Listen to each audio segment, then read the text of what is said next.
Hello दोस्तों, कैसे हो आप सभी। आई होप आप सभी ठीक होंगे, है ना। तो आज हम करेंगे अपना रिप्रोडक्टिव हेल्थ। तो रिप्रोडक्टिव हेल्थ क्या होती है। सबसे पहले it is a total wellbeing in all aspect of reproduction. यहाँ से स्टार्ट करते हैं हम। It is a total wellbeing in all aspect of reproduction. मतलब कि क्या, एक आदमी जो है वो फिजिकली कैसा है, मेंटली कैसा है, सोशली कैसे रहता है, ट्रीट करता है, और इमोशनली कैसा है। ये आगे एक ह्यूमन बीइंग के ऑल एस्पेक्ट्स। ठीक है, ओके। क्या आ गया कि it is a total wellbeing in all aspect of reproduction. कि एक पर्सन है वो फिजिकली कैसा है, मेंटली कैसा है, सोशली कैसा है, इमोशनली कैसा है, उसका बिहेवियर कैसा है, जब वो किसी से बात करता है तो वो कैसे किसी की बात का जवाब देता है, कोई हैप्पी होने वाली बात है, क्या वो वहाँ पे वो दुखी हो रहा है, क्या वो ठीक है। ठीक है, हैप्पी होने वाली बात पे हैप्पी हो, रोने वाली बात पे सैड हो, ऐसा। ठीक है, इसको बोलते हैं रिप्रोडक्टिव हेल्थ। की मैनेज करना कि वो कैसे चीज़ों को देख पा रहा है, कैसे उनके साथ डील कर पा रहा है। ठीक है, ये आ गया आपका रिप्रोडक्टिव हेल्थ में। और WHO इनका कहना है ये। ठीक है, WHO क्या है, World Health organisation.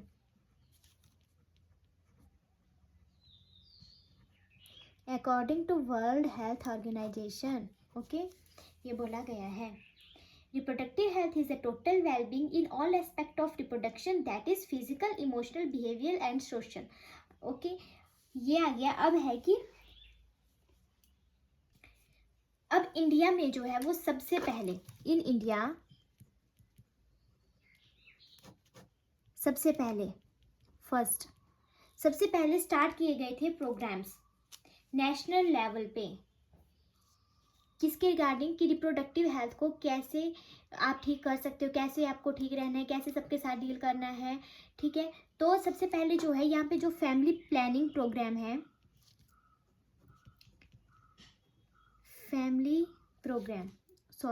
Family planning programme है ये। Family planning initiated in which year, तो ये किया गया था आपके पास 1951 में स्टार्ट किया गया था। और भी बहुत सारे प्रोग्राम्स सेट किए गए थे यहाँ पे, जैसे कि आपका जाता है नेशनल फैमिली प्लानिंग प्रोग्राम,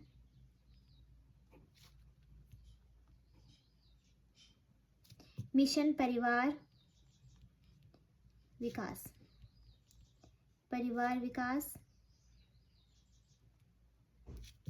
और आ जाता है आपके पास RCH।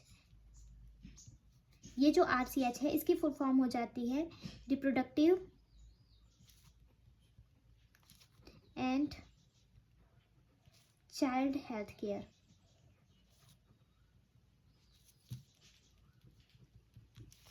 ठीक है, इंपॉर्टेंट है। देखिए, family planning was initiated in which year, तो 1951। और आपके पास जो डिफरेंट प्रोग्राम स्टार्ट किए गए इन इंडिया नेशनल लेवल पे, ठीक है, तो वो थे national family planning programme, mission Parivar Vikas और RCH जो है ये यहाँ से पेपर में पूछा जाता है कि RCH की फुल फॉर्म क्या है, तो वो हो जाएगी आपके पास reproductive and child health care. अगर आपको reproductive and child health care ना करके RMNCH+A आता है, तब भी यही होगा, reproductive maternal newborn child health and adolescent programme. ठीक है, इसको और किस नाम से बोल सकते हैं हम, यहाँ पे लिख देती हूँ मैं, reproductive maternal newborn child health and adolescent programme, short form RMNCH+A, ठीक है। ये इस करके भी आ सकता है आपका,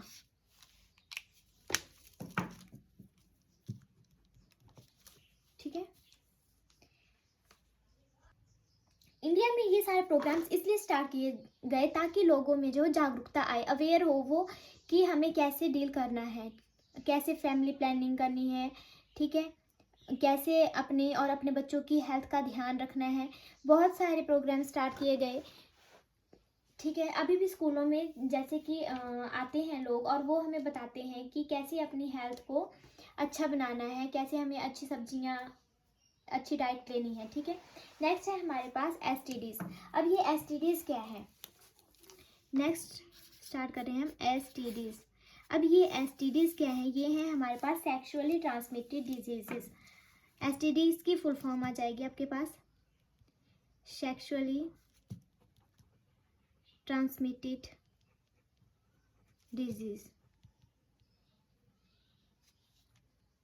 मतलब कि क्या, ये क्या है, सेक्सुअली ट्रांसमिटेड डिजीज का मतलब है कि ये ऐसे एक दूसरे को टच करने से नहीं फैलती हैं, ये होती हैं अगर आप सेक्सुअली इंटरकोर्स करते हैं तब ये एक पीपल की बॉडी से दूसरे पीपल की बॉडी में या दूसरे पर्सन की बॉडी में जाती हैं, ठीक है। और इनका दूसरा नाम आ जाएगा, इनके अलग अलग नेम है, एक है सेक्सुअली ट्रांसमिटेड डिजीज और एक बोलते हैं हम इसको reproductive tract infection.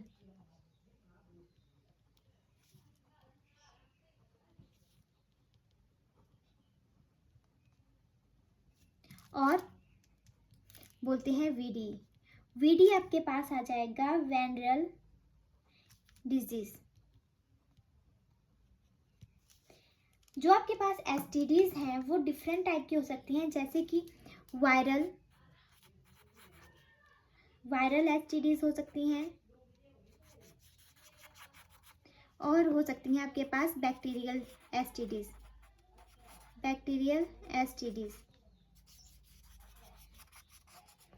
Different types की आ जाएंगी। तो आपके पास अगर हम बोलें कि वायरल कौन सी है, तो वायरल आ जाएगी आपकी एड्स, ठीक है, पहले एड्स आ जाएगी, दूसरी आ जाएगी आपके पास जेंटियल वार्ट्स,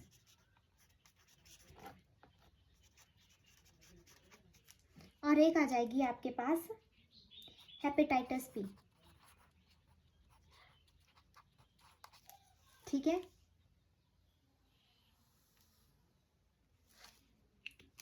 अब है कि एड्स क्या है, तो ये आ जाएगा आपके पास एक्वायर्ड इम्यूनो डेफिशिएंसी सिंड्रोम। अब देखो यहाँ पे क्या है, किस चीज़ की डेफिशिएंसी हो रही है, आपके इम्यून सिस्टम में डेफिशिएंसी हो रही है। और दूसरी बात कि यहाँ पे एक वर्ड यूज़ किया गया है सिंड्रोम। सिंड्रोम का क्या मतलब है, सिंड्रोम का मतलब है कि वो बीमारी इस हद तक बढ़ चुकी है या एक ऐसी बीमारी आपको हो चुकी है जिसकी की क्योर करना अब मुमकिन नहीं है, ठीक है, इसकी क्योर नहीं की जाती। जिस भी वर्ड में आपका सिंड्रोम लगेगा उसका मतलब हुआ कि उसकी क्योर नहीं हो पाएगी अब, ठीक है। अब एक्वायर्ड भी है एक वर्ड, एक्वायर्ड मीन्स कि ये इनहेरिटेड नहीं है, ये एक्वायर्ड है, बर्थ लेने के बाद हुई है ये, ठीक है। क्या हुआ, acquired immunodeficiency syndrome. I hope आपको इसका समझ में आ गया होगा, ठीक है। और इसका जो कॉजेटिव एजेंट होगा या कॉजेटिव ऑर्गेनिज्म होगा वो क्या होगा, HIV क्या हुआ, HIV आ गया इसका कॉजेटिव ऑर्गेनिज्म, ठीक है। ह्यूमन इम्यूनो डेफिशिएंसी वायरस, इसकी फुल फॉर्म क्या हो जाएगी, ह्यूमन इम्यूनो डेफिशिएंसी वायरस, ठीक है। ये हो गया HIV की वजह से ये हो रहा है। उसके बाद है जेंटियल वार्ट्स, इसका कॉजेटिव एजेंट जो है वो क्या हो जाएगा, वार्ट्स का इनका हो जाएगा HPV। और HPV की क्या फुल फॉर्म होगी, human papilloma virus, human papilloma virus,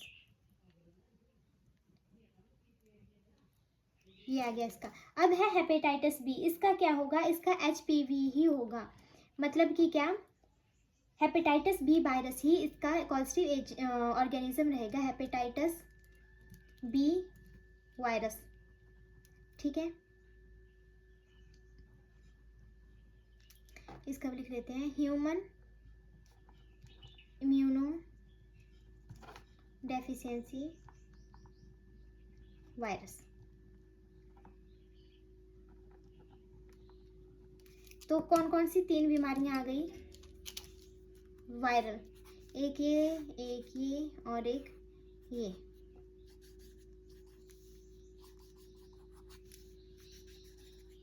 ठीक है, वायरल डिजीज हो गई। अब है बैक्टीरियल डिजीज। तो बैक्टीरियल कौन सी हो जाएंगी, बैक्टीरियल हो जाएगी आपके पास, सबसे पहले हो जाएगी आपकी गोनोरिया,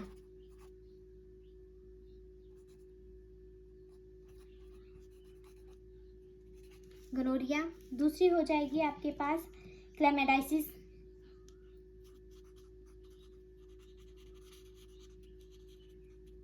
और थर्ड वन हो जाएगी आपके पास सिफिलिस। क्या है ये गोनोरिया, क्या है, इसका कॉजेटिव एजेंट हो जाएगा आपके पास निशेरिया गोनोरिया।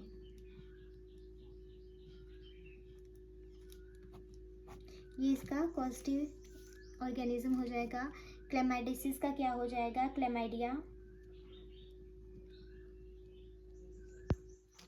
एंड सिफिलिस का हो जाएगा आपके पास ट्रिपनेमा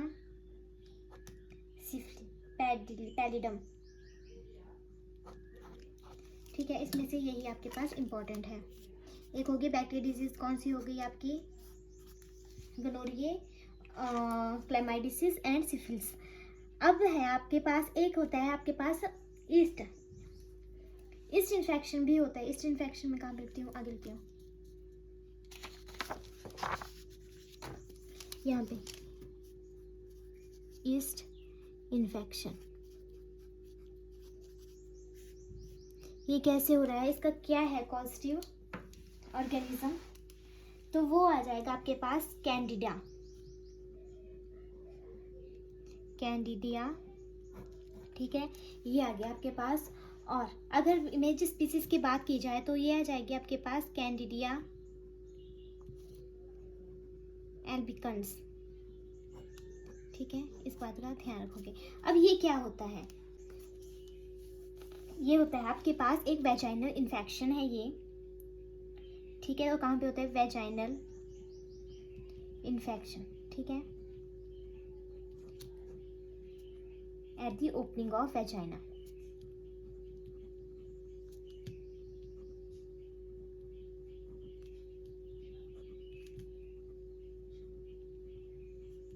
ओके, यहाँ पे है आपका ये खत्म होता है। ठीक है, ईस्ट इन्फेक्शन।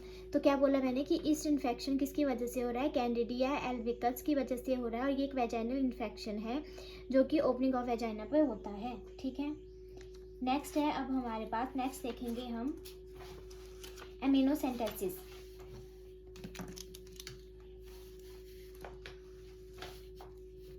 ठीक है, एमिनोसेंटेसिस है ये क्या है, 2 वर्ड से मिलकर बना है, सबसे पहले ये और फिर ये। इसका मतलब होता है एमनियोटिक फ्लूइड, एमनियोटिक, इसका एमनियोटिक, इसका हुआ फ्लूइड। ठीक है, इसमें क्या किया जाता है कि प्रेग्नेंट लेडी का जो है वो फ्लूइड लिया जाता है, जिसमें कि देखा जाता है कि जो आपका जो मदर के स्टमक में जो बेबी है उसको कोई बीमारी तो नहीं है, उसको कोई जेनेटिक डिसऑर्डर तो नहीं है, like Down syndrome, haemophilia and sickle cell anaemia जैसी कोई बीमारी तो नहीं है। ठीक है, तो तो सबसे पहले है यूज टू। क्यों यूज़ किया जाता है एमिनोसेंटेसिस का, तो इसका यूज़ किया जाता है डिटेक्शन ऑफ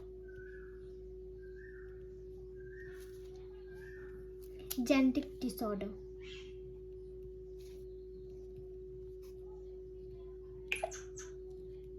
इसमें क्या किया जाएगा, पेरेंटल फ्लूइड लिया जाएगा। ठीक है, फिर क्या डिटेक्ट किया जाएगा कि उसको जो बेबी है उसको कोई बीमारी तो नहीं, लाइक डाउन सिंड्रोम, हीमोफीलिया और सिकल सेल एनीमिया।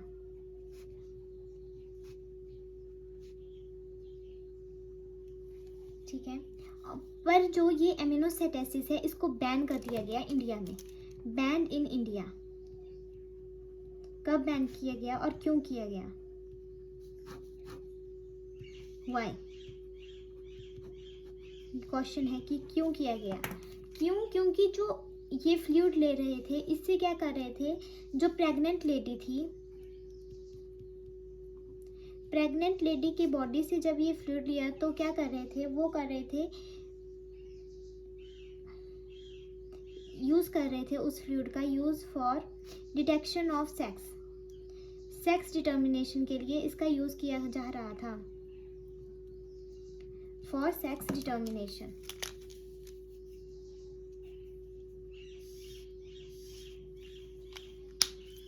फीमेल फोर्टिसाइड होने लगा तो इसको प्रिवेंट करने, फीमेल फोर्टिसाइड को प्रिवेंट करने के लिए ये बैन किया गया इंडिया में, टू प्रिवेंट फीमेल फोर्टिसाइड। और कब किया गया बैन? बैन किया गया इन इंडिया 1994 में बैन किया गया एमिनोसाइटोसिस। ठीक है। अब है आपके पास next birth control, method for birth control. कौन कौन से मेथड्स आ जाएंगे बर्थ कंट्रोल के? बहुत सारे मेथड्स जाएंगे, contraceptive methods like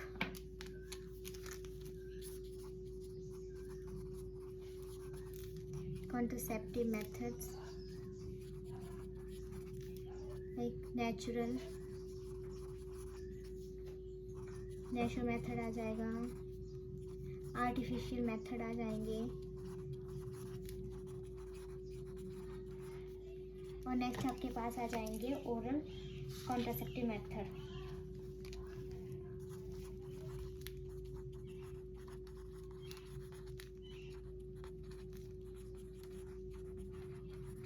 oral contraceptive methods आ जाएंगे आपके पास,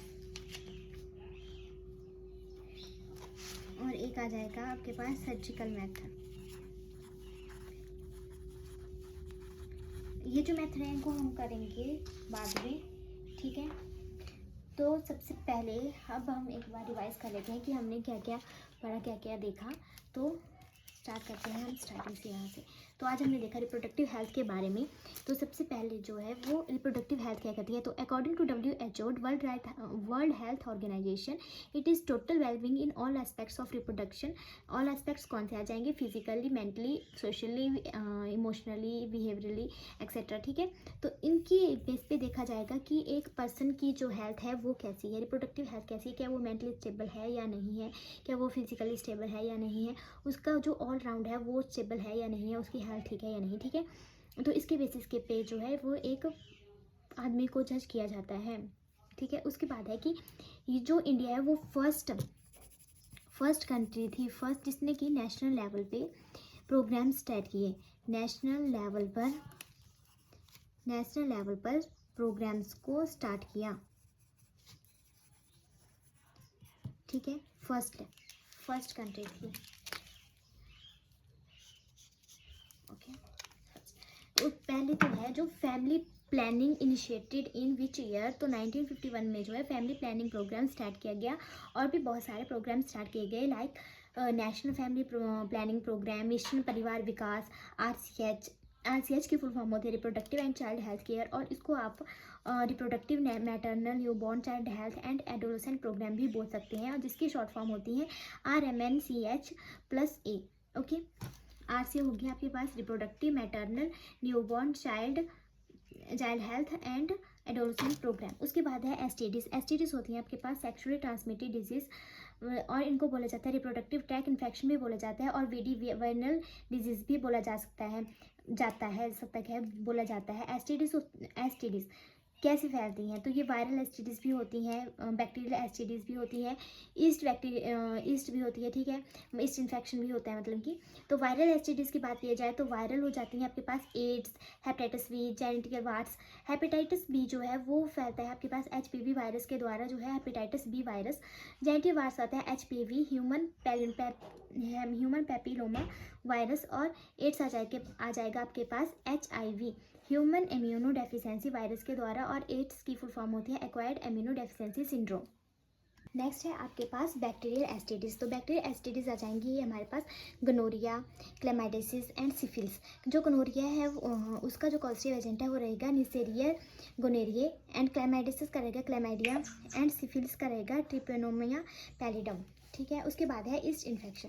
जो ईस्ट इन्फेक्शन है वो क्या है, एक वेजाइनल इन्फेक्शन है जो कि वेजाइना की ओपनिंग पे होगा, और इसका जो कॉजेटिव एजेंट है वो कैंडिडिया रहेगा, कैंडिडिया एल्बिकस। उसके बाद है एमिनोसेंटेसिस। एमिनोसेंटेसिस जो है वो एमनियोटिक फ्लूइड है जो इसका यूज़ किया जाता है detection of genetic disorder in a foetus like Down syndrome, haemophilia and sickle cell anaemia. पर इसको जो है वो इंडिया में बैन किया गया इन 1994। क्यों बैन किया गया, क्योंकि इससे जो है वो सेक्स डिटर्मिनेशन कर रहे थे कि फिटस में जो है वहाँ पे जो एक लड़की है या लड़का है, ठीक है, उसके ठीक है, तो फीमेल फर्टिसाइड को रोकने के लिए जो है वो इस एमिनोसेंटेसिस टेक्निक को बंद कर दिया गया, बैन कर दिया गया। उसके बाद है आपके पास बर्थ कंट्रोल। बर्थ कंट्रोल मतलब कि कॉन्ट्रासेप्टिव मेथड्स आपके पास आ जाएंगे, नेचुरल मेथड आ जाएंगे, आर्टिफिशियल मेथड आ जाएंगे, ओरल कॉन्ट्रासेप्टिव मेथड्स आ जाएंगे एंड सर्जिकल मेथड्स आ जाएंगे। सर्जिकल मेथड्स में आ जाएंगे आपके पास वैसेक्टोमी, ट्यूबेक्टोमी, ठीक है, और ये हम करेंगे अब next. Thank you so much.